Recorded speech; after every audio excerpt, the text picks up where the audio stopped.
Cette personne draine ton énergie, te critique sans cesse ou essaie de te manipuler. Tu sens la colère monter, mais au lieu de réagir, tu restes calme, imperturbable. Pourquoi? Les stoïciens, Sénèque, Épictète, Marc Aurèle avaient déjà la solution il y a 2000 ans. Et aujourd'hui, découvre leur technique pour garder ta paix intérieure, même face aux personnes les plus toxiques. Car dans un monde où la communication est permanente, les liens humains deviennent aussi des chaînes. Certaines personnes pompent ton énergie, t'attaquent subtilement, te culpabilisent, t'utilisent ou te rabaissent, sans jamais lever la voix. Mais alors, que faire? Couper les ponts? Se venger?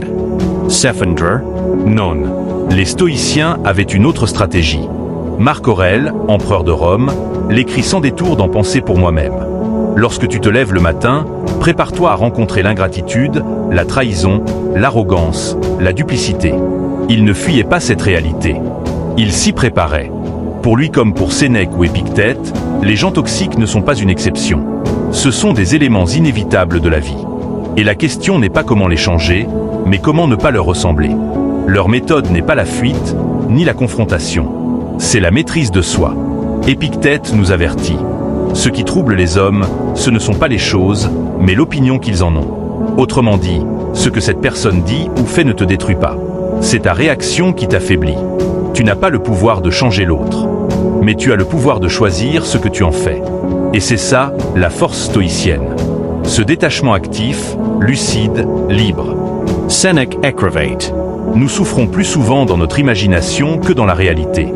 Face à une personne toxique, on anticipe ses critiques, on repense à ses remarques, on rumine ses gestes. On se tourmente 2 fois, quand elle agit et quand on continue à y penser. Le premier réflexe stoïcien, c'est donc l'observation. Ne pas surréagir, ne pas s'identifier, juste voir. Voir clairement. Cette personne me méprise? Peut-être. Mais est-ce que cela change qui je suis? Le stoïcien ne cherche pas à plaire. Il ne cherche pas à convaincre. Il cherche à rester en accord avec lui-même. Quand tu te rends compte que tu n'es pas obligé de répondre à la provocation, quelque chose change en toi. Un silence devient plus puissant qu'un long discours. Un calme devient plus tranchant qu'une colère. Et parfois, le détachement est la meilleure riposte. Mais attention, détachement ne veut pas dire faiblesse. Les stoïciens n'étaient pas passifs. Ils fixaient des limites. On ne te maltraite pas sans ton consentement, disait Épictète. Si quelqu'un te parle mal, t'humilie, te manipule, tu as le droit et le devoir de mettre une barrière. Mais cette barrière peut être calme, ferme, sans haine.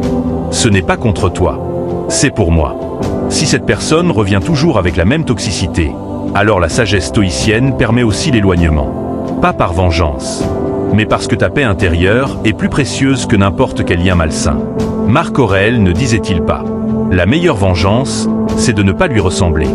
Tu vois, aujourd'hui on dit coupe les liens avec les gens toxiques, fuis les narcissiques, bloque-les tous. Mais les stoïciens te diraient, commence par te rendre invulnérable à leur poison. Car fuir n'est utile que si tu es déjà solide. Sinon, tu les transportes avec toi, dans ta mémoire, dans ton cœur, dans ton discours. Alors commence par ça. Respire. Observe. Détache-toi. Et réponds avec vertu, pas avec pulsion. Si tu veux reprendre le pouvoir, ne cherche pas à les écraser. Cherche à te maîtriser. Car dans un monde rempli de bruit, d'ego et de tension, le stoïcien reste silencieux, solide, inébranlable. Et devient en ce moment plus dangereux pour les gens toxiques.